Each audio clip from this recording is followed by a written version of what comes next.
senior le junior kanin pola kan zirlai hi senior chu chan namna kan zira kan zirke tur khai lai ra chai junior nan kanin pola bangin an kale barate understand that an lawa kanin buat sai na te junior an lo tel kha chuan kan than thiat le ria chan kan ti nok noka chu bang chan bai ina an zirlai poi the ma har dewa bangin a chan na te po hi en jum devin kan ti do na ne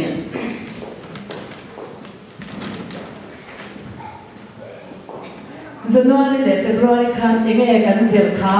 chandam na engwangin nge mishing te hi chandam kan ngai patyan mikwa chuan miswal yam lo chan shan moyam kal tur kan ni awangin ani engwangin nge miswal kan lo ni every atamate tuoi lo na awangin patyan tu abwan cha awangin ani le chandam ne tur thil poi mo per la li suan soi khai nge ni pian karna engtin me kan pian thar thiang pathian papa iswa kristat thina le hora